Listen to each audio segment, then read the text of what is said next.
Embracing Mystrikism, A Life of Wonder and Integrity, Part 1 of 5. A New Way of Being. In a world divided between rigid dogmas and empty cynicism, Mystrikism emerges as a refreshing path, a worldview that harmonizes cold truth with warm compassion. It is a sensible, syncretic philosophy that fills the void many feel when they tick "no religion" on a census form. Mystrikism offers more than unbelief. It provides meaning grounded in reality. It calls us to live honestly and kindly, uniting heart and mind. This is not a sales pitch for a new religion, but an invitation to live better, to live with scientific honesty and justice, infused with compassion. Through eloquence and reason, let us explore why embracing the mystical life is rational, ethical, and profoundly fulfilling. The pillars of scientific honesty and compassionate justice. Mystrikism stands on two mighty pillars: a commitment to truth, scientific honesty, and a commitment to goodness, justice infused with compassion. These aren't abstract ideals. They are everyday practices that anyone, of any background, can embody. Scientific honesty, seeking truth with humility. Mystrikism holds that our noblest goal is the honest pursuit of truth, guided by evidence and reason. Rather than clinging to comforting illusions, a mystrik bravely faces reality as it is. We uphold the methods of science as the most reliable means of understanding the universe. This means valuing facts over fantasy, inquiry over ignorance. Yet scientific honesty is more than a method. It is a virtue. It requires epistemic humility, the wisdom to say, "I don't know," when we truly do not. In a society that prizes certainty, Mystrikism honors doubt as a sign of strength and wisdom. A true mystrik does not pretend to have all the answers. Instead, they delight in questions and follow the evidence wherever it leads. By being honest and humble, we avoid the traps of superstition and arrogance. We remain open to discoveries, ever aware that reality is more expansive than our current understanding. This pillar makes Mystrikism rational and grounded. It aligns our beliefs with reality, ensuring our worldview is coherent with the best available knowledge. We do not abandon wonder in this pursuit. Instead, we find that truth itself is awe-inspiring. Scientific honesty gives us the tools to test our intuitions and sift sense from nonsense, protecting us from self-deception while deepening our appreciation of the cosmos. Justice infused with compassion, the ethics of kindness and fairness. The second pillar of Mystrikism is an ethical commitment to seek justice and fairness in human affairs, always guided by compassion. Mystriks believe in doing what is right, not by ancient dogma or blind tradition, but through critical thinking about well-being and harm. We hold that kindness and empathy are not naive ideals, but practical necessities for a thriving world.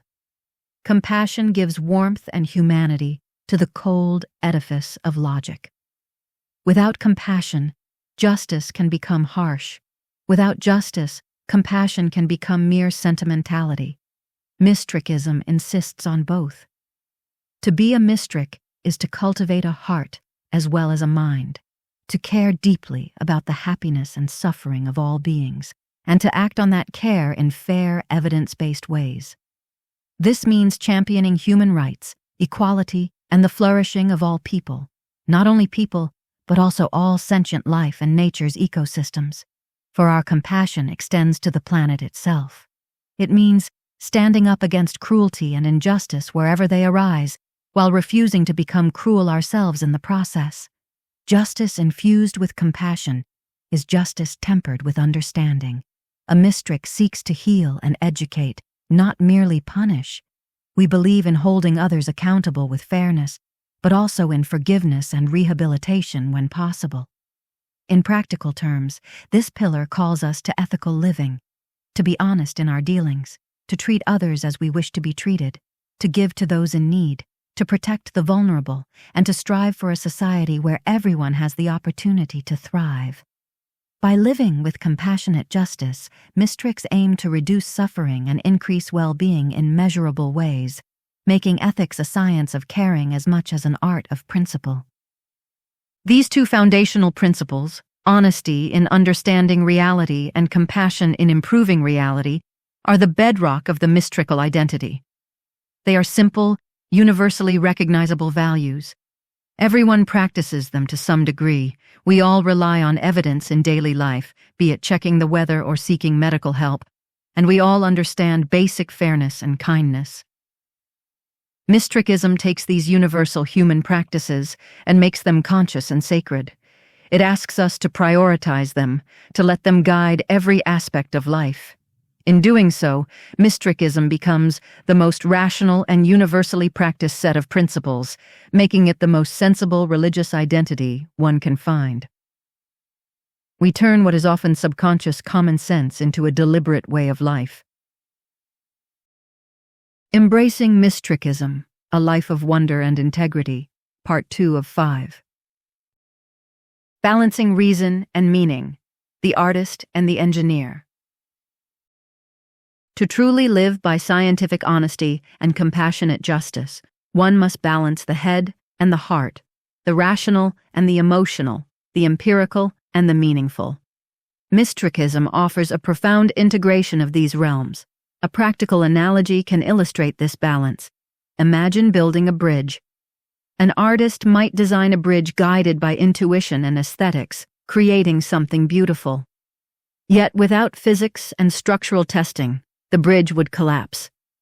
On the other hand, an engineer could calculate a mathematically perfect bridge that stands solidly, but without regard for aesthetics or human experience, it might be cold, uninspiring, even unusable.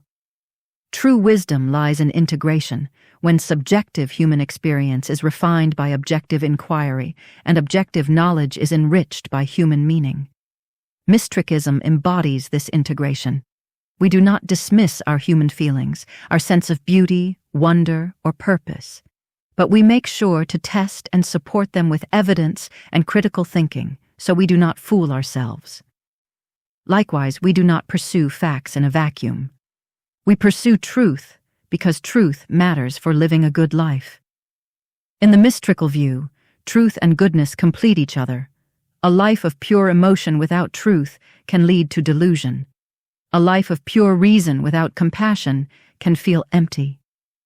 By uniting the two, Mystrikism crafts a life that is both intellectually honest and emotionally rich. Naturalistic awe, reverence for the infinite unknown. Under a starry sky, we feel a profound awe that needs no supernatural explanation. One of the most distinctive and uplifting aspects of Mystrikism is its celebration of naturalistic awe. Mystics revere the dynamic, infinite unknown, not as a mystical force, but as a rational aspect of reality that forever lies beyond our full comprehension. This reverence is not worship. It involves no gods, no superstition. It is simply an attitude of profound respect and humility in the face of the vast mysteries of existence. We recognize that no matter how much we learn, there will always be deeper questions. Instead of fearing the unknown or filling it with fantasies, we honor it honestly. The effect is humbling and inspiring. It humbles our egos and subdues our hubris, reminding us that we are small parts of a much greater reality. At the same time, it fills us with awe and curiosity, driving us to explore further.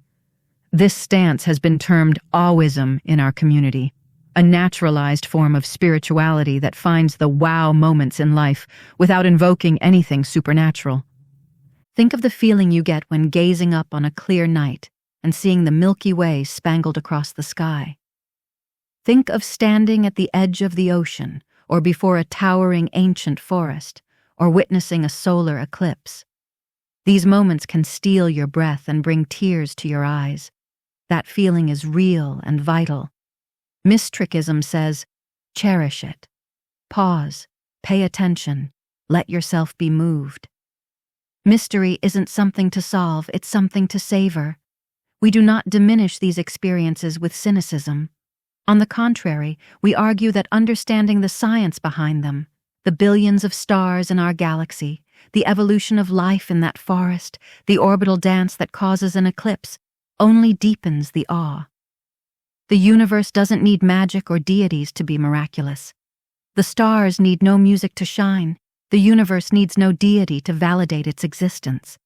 The cosmos is magnificent on its own terms, and knowing more of its true nature only enhances our reverence.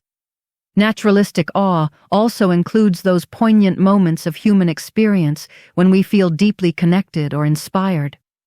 Mystics train themselves to deliberately pause and savor those naturalized spiritual moments of awe, wonder, and connection that transcend the ordinary.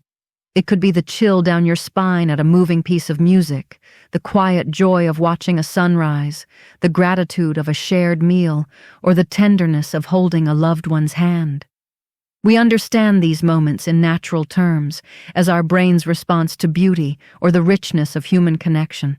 But we treat them with the same profound respect that others might treat a prayer. A mystic might, for instance, pause before a meal, not to invoke a deity, but to feel gratitude for the real people and natural processes that brought food to the table. We might stand in silent awe at a panoramic view, or literally stop to smell the roses during a busy day. By reclaiming the word spiritual for the natural world, Mystrikism validates these feelings of wonder as something everyone needs. They enrich our lives and nourish our spirit, in a secular sense of spirit. The difference is that we do not attribute them to ghosts or gods. We know they are human and natural, and that makes them no less sacred. It makes them more precious, because they are fleeting and need to be cherished in the here and now. Crucially, our reverence for the unknown also instills a deep sense of moral responsibility. Realizing how limited our knowledge is, how much we don't know, encourages a gentle touch in how we handle our beliefs and how we treat others. We are less quick to judge and more inclined to listen. We understand that, just as we gaze at the night sky with wonder, each person contains an inner universe we cannot fully know. This humility fosters tolerance and patience. It also motivates us to care for our pale blue dot of a planet, recognizing how rare and remarkable life is in the vast dark canvas of space. By standing in awe of existence, we come to value it more profoundly, and thus feel compelled to act as responsible stewards of one another and our world. In summary, Mystrikism transforms what might have been a cold, clinical atheism into a reverent naturalism, one that embraces mystery and wonder, but never at the cost of truth. It permits us to feel emotional depth and transcendent inspiration without abandoning logic or evidence. This union of mind and spirit, of fact and feeling, lies at the heart of the mystical way. Embracing Mystrikism, A Life of Wonder and Integrity, Part 3 of 5. Mystrikism in context, beyond atheism and belief. It is helpful to see how Mystrikism compares to other worldviews. Many people today find themselves dissatisfied with traditional religion, yet equally unsatisfied with the lack of depth in pure skepticism. Mystrikism offers a middle path, carrying respectful critiques of other positions while also building on their insights. Let us consider a few comparisons. Atheism and agnosticism. These stances are often rational conclusions, a rejection of unsupported theistic claims, or an admission of uncertainty. Mystrikism itself is firmly non-theistic. We agree that there is no credible evidence for gods. However, as a mere label, agnostic atheism is a starting point, not a complete destination. By itself, it is a rational, reasonable, and logical void, yet still empty. In other words, saying, "I don't believe in God," tells you what a person doesn't believe, but not what they do believe, or how they live. Atheism alone carries no moral or inspirational content. It can be true, but it is still incomplete. Mystrikism agrees with atheism's logical stance, yet fills in the ethical and emotional framework that mere disbelief lacks. Unlike some forms of atheism that relish in confrontation or finality, Mystrikism keeps an attitude of humility and inquiry. We describe ourselves not just as atheists, but as agnostic non-theists. We don't hold any belief in gods because we do not know and have no evidence, and this open-ended non-theism leaves room for exploration. In practice, mystrics share atheism's commitment to reason and science, but we avoid the trap of defining our identity in negation or letting skepticism curdle into cynicism. We carry forward the free thinker's critical mind, but also cultivate the believer's sense of purpose, directed not toward a deity, but toward life and truth itself. One might say Mystrikism is atheism with a heart and a horizon. It affirms the same negation of gods, yet provides a positive, rich way of life that atheism alone sometimes fails to offer. Religious traditions. Traditional religions, from Christianity to Hinduism, Islam to indigenous faiths, undeniably provide many people with community, moral guidance, and existential comfort. Mystrikism respects the human yearning behind these faiths, the desire to belong, to find meaning, to explain the unknown. However, we critically differ on the method. Whereas religions rely on ancient dogmas, authority, or supernatural claims, Mystrikism insists on aligning beliefs with evidence and reality. We view the sacred scriptures and stories of old as creative human artifacts, often beautiful but ultimately products of a prescientific era. Their claims of miracles, divine revelations, or absolute truths do not withstand honest scrutiny. Mystrikism therefore gently encourages people to outgrow literal religious belief, to, as we sometimes say, grow up, and put aside the comforting fairy tales for the sake of truth. But we do not advocate throwing away the values that were hidden in those traditions. Mystrikism teaches that if you peel back the layers of superstition, many religions were grasping at the same core principles that Mystrikism openly embraces. Imagine those faiths were like crudely shaped obelisks, carved by many hands over time without a coherent plan. Within each, if you chip away the crude edges of myth, you find a rational, universal essence: kindness, awe, community, hope. Mystrikism claims that the essence is what we have distilled into our philosophy. Thus, we sometimes describe Mystrikism as the sculptor's revealed statue within the block of religious stone. We honor virtues like love, charity, forgiveness, and wonder. But we ground them in reality instead of the supernatural. The result is a worldview that offers the community and moral clarity of religion without the dogma. One could attend a mystrik gathering and find many elements familiar: moments of shared reflection, exhortations to be compassionate, expressions of gratitude. But there will be no prayers to invisible powers, no claims that one must accept unbelievable stories to belong. For those from a religious background, Mystrikism can feel like entering a brightly lit room after a lifetime spent in a candle-lit cave. It is at once challenging, for it demands evidence and rejects comfortable certainties, and liberating, for it preserves meaning and virtue in the light of truth. Spiritual but not religious. A growing number of people describe themselves as spiritual in some sense, yet unaffiliated with any organized religion. This often means they value personal experiences of awe, intuition, or inner peace, and might explore practices such as meditation, yoga, or New Age beliefs. Mystrikism shares the appreciation for personal, transformative experiences. We, too, seek moments of connection and wonder. The difference is that we are uncompromising about reality. We do not entertain pseudoscience, magical thinking, or unfalsifiable woo under the banner of spirituality.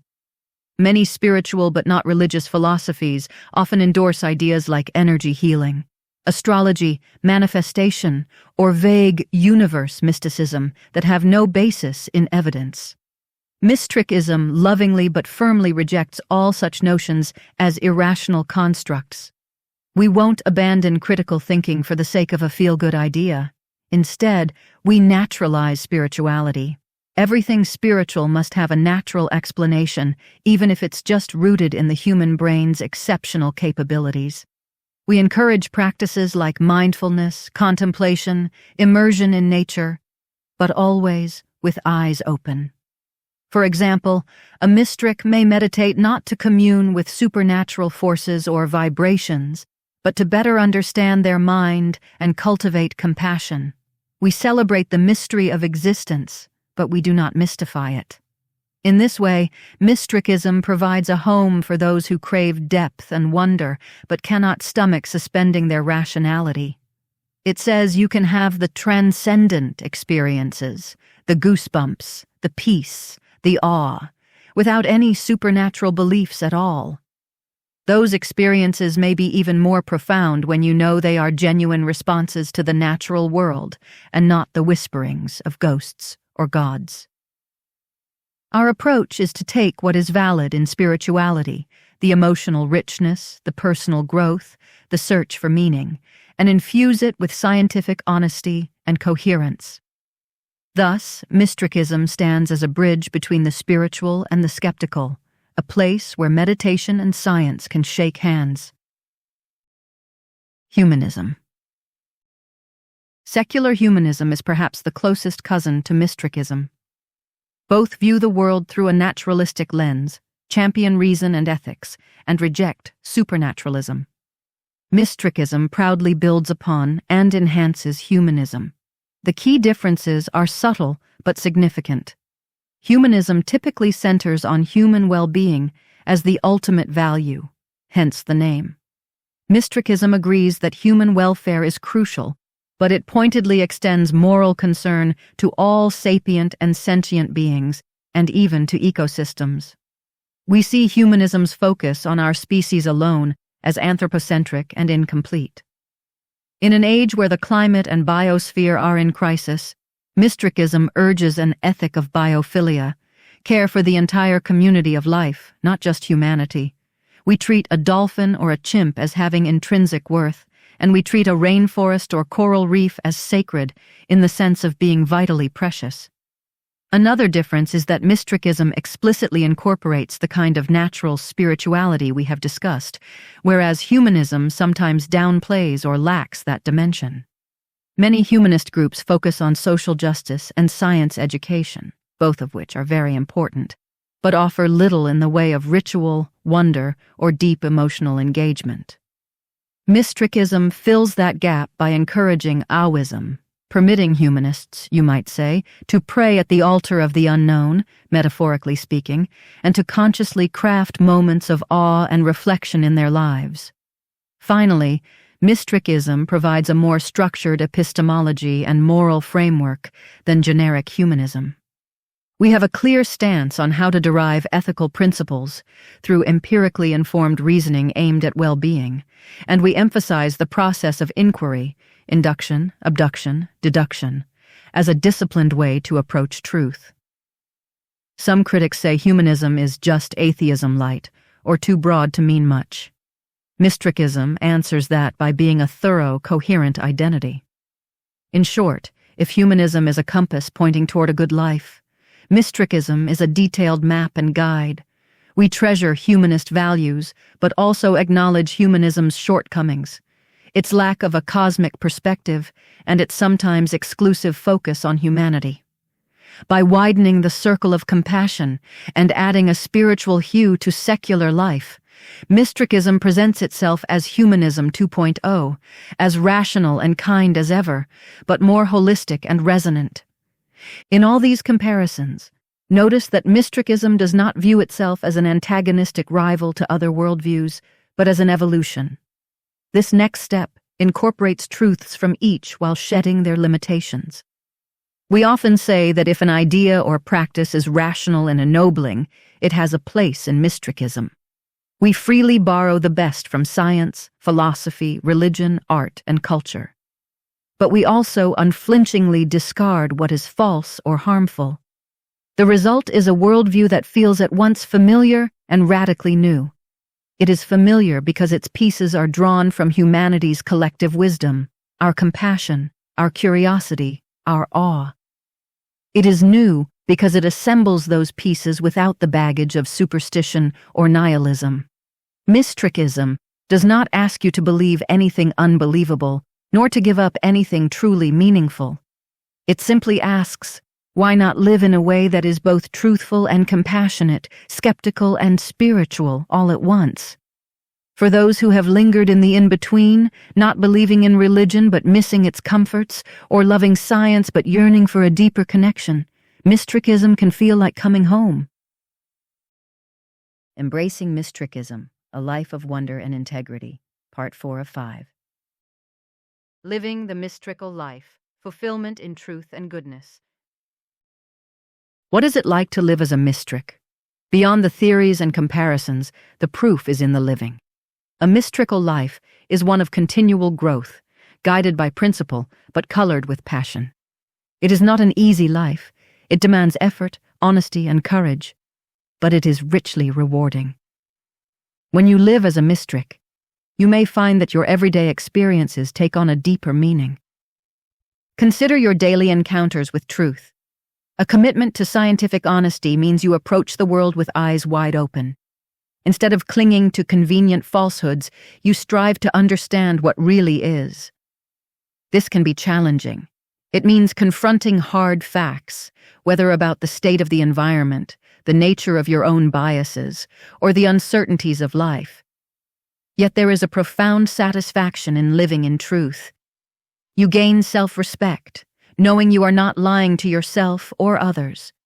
You become a person others can trust because of your integrity.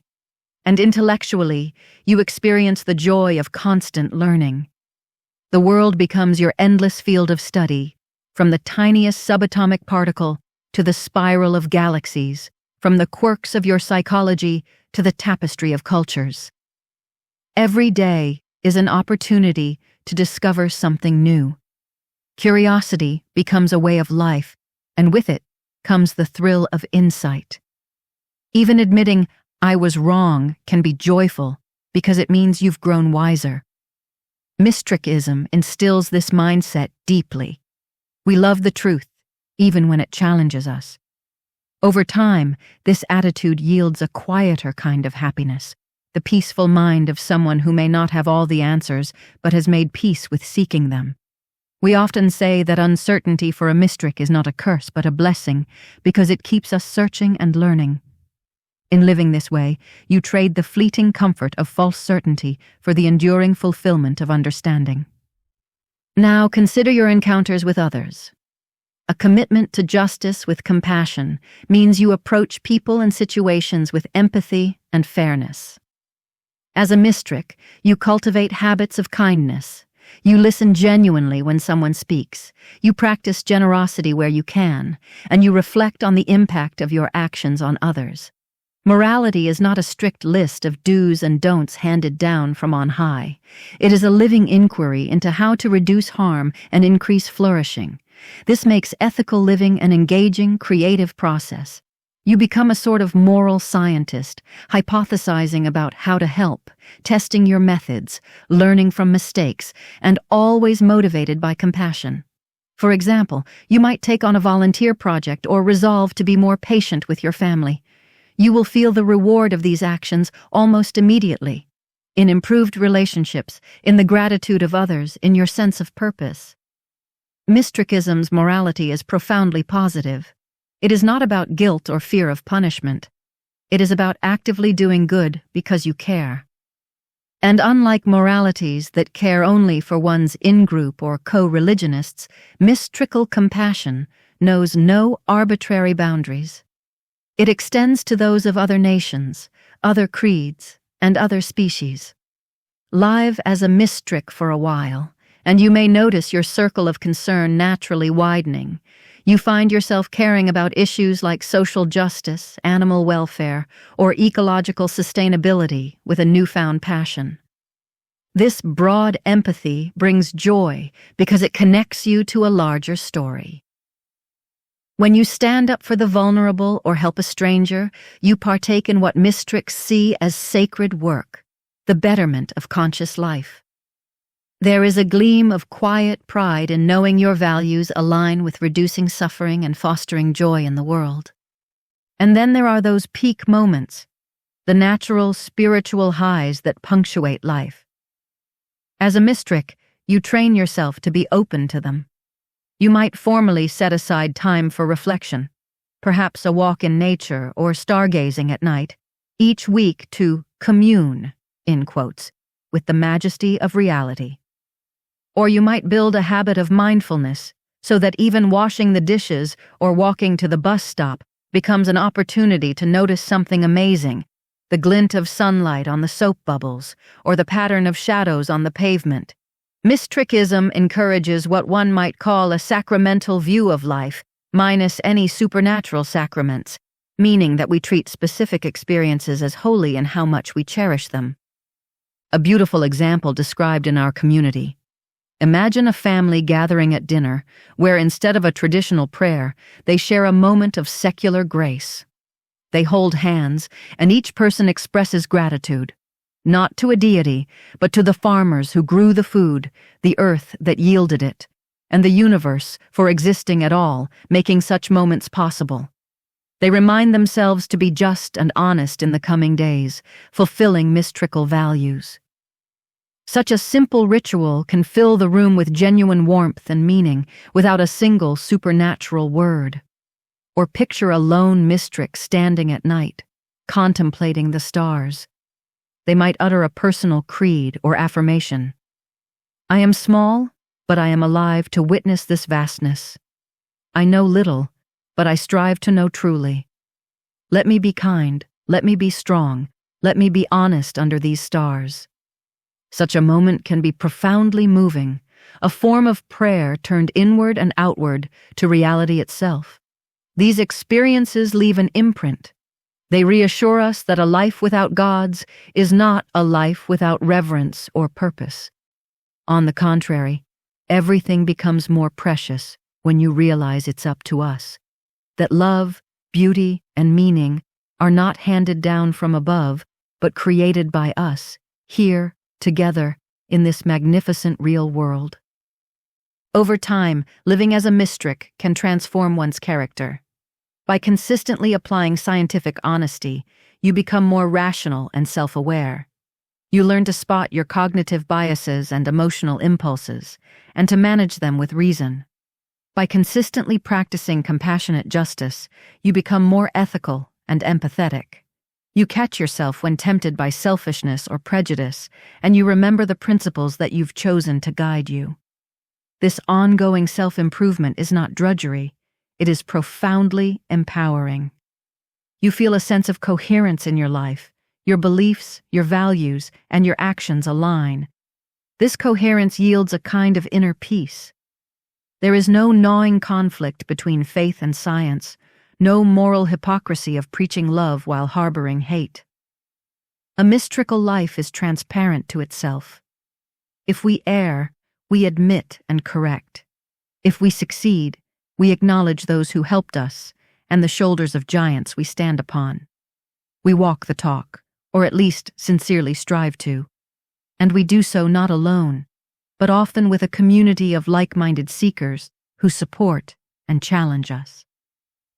The union of mystics, our community, provides fellowship, not to enforce conformity, but to share in the journey. Mystics love to discuss ideas, volunteer together, celebrate nature, and yes, occasionally even laugh at the absurdity of the human condition. It is a fellowship of those who see the stars with clear eyes and compassionate hearts. Is this not a fulfilling way to live? To wake up each day with a thirst for truth and a drive to do good?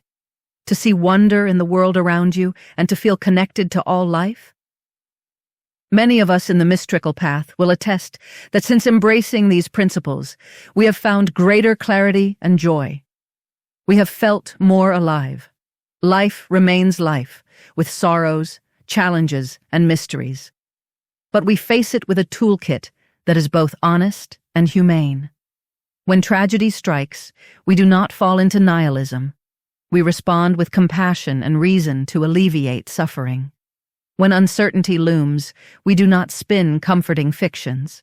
We humbly investigate and also learn to accept that some mysteries will remain. When we encounter those different from us, we do not retreat into tribes. We extend empathy and seek mutual understanding. In essence, living the mystical life means living deliberately and conscientiously. It means choosing in each moment to align with reality and with virtue. And that choice, repeated day after day, shapes a life story that one can look back on with pride and without regrets. Embracing Mystrikism, A Life of Wonder and Integrity, Part 5 of 5. A Call to Live in Wonder and Honesty. The worldview of Mystrikism, as we have explored, is not about membership in a club or adherence to some new creed. It is about a way of being in the world, rational, ethical, open-hearted, and open-minded. It challenges us to be honest, rigorously, courageously honest, and at the same time to be kind, deeply, proactively kind. It asks us to stand in awe at the mysteries of existence, yet never to abandon the pursuit of knowledge. It is, in a phrase, an invitation to live in truth and love. Imagine what it would mean for you to live the mystical life. It does not require changing your name, joining a monastery, or renouncing your heritage. It requires small, profound shifts in perspective and intention. It means that when you are confronted with a claim, whether a news story, a gossip, or an intuition, you pause and ask, is this true? What is the evidence? It means when you are confronted with a choice that affects others, you ask, what is the just and compassionate thing to do here? It means treasuring those moments that stir your soul and actively seeking them out, be it through art, nature, or human connection. It means, above all, never becoming rigid, always staying humble enough to learn and to feel. This way of life is available to everyone, regardless of background. You can be a mystrik, whether you are a scientist or a poet, a teacher or a student, a believer turned skeptic, or a lifelong secularist searching for something more. There is no conversion ceremony, no membership card. If the values resonate, you begin to live them. Mystrikism awaits in the sense that it is always there, ready to be lived. We stand at a time in history when the world sorely needs more reason and more compassion, and rarely do those two virtues come together. Often, reason is pitted against compassion, or vice versa. But imagine a future where more people refuse that false dichotomy. Imagine generations raised to be scientifically literate and empathetic, societies that value critical thinking and communal care. This is not a utopian dream. It is a practical direction for humanity's growth. Mystrikism is one attempt to articulate that direction, to give it a name and a philosophy. It does not claim to be the final answer or the only way, but it holds up a vision of what it looks like when we grow up as a species, when we put aside childish certainties and embrace a mature awe and ethics. It is a call to each of us to be the change we want to see, to embody the integrity and compassion that we often wish the world had more of. I invite you to reflect on your worldview and life. Do you crave the certainty of absolute beliefs, or can you find courage in uncertainty? Do you yearn for a sense of wonder, of belonging to something greater, without sacrificing your intellect? Have you felt the disillusionment of pure skepticism or the constraint of inherited dogma? If so, consider the mystical perspective. Consider that you can have both meaning and truth, that you need not choose between science and sacredness, between head and heart. The rational, sensible, ethical, and yes, spiritual, in a natural sense, path is before you. It asks nothing supernatural of you, only that you bring forth the best of your humanity, your curiosity, your empathy, your humility, your sense of justice. The call to live the mystical life is not a thunderous command. It is like a gentle voice on the wind saying, live honestly, live kindly, stay curious, stay humble. In a world overflowing with noise and conflict, this voice is easy to overlook. But listen closely, and you might hear an echo of it in your conscience and your awe when you look up at the stars. We invite you to follow that voice, not to join an organization, but to join a quiet revolution in how we think and love. The philosopher Socrates famously said that the unexamined life is not worth living. Mystrikism agrees and adds that a life examined together with both mind and heart can be deeply worth living. So let us step forward into the world as mystrics in spirit, whether or not we use the name. Let us pledge to be honest seekers of truth and compassionate actors of justice. Let us marvel at the night sky, protect what is good upon the earth, and ever admit the depth of what we do not know. By doing so, we carry a light of wisdom and empathy that can illuminate even the darkest of times. This is our way of being, our way of seeing. It is open to all who choose it. It is yours, if you will have it, a life of wonder and integrity, awaiting each new day. Go forth and live the mystical life, not as a badge to wear, but as the very essence of who you are. In living this way, you may find what so many have sought, a unity of head and heart, a purpose clear and noble, and at peace under the endless, mysterious stars.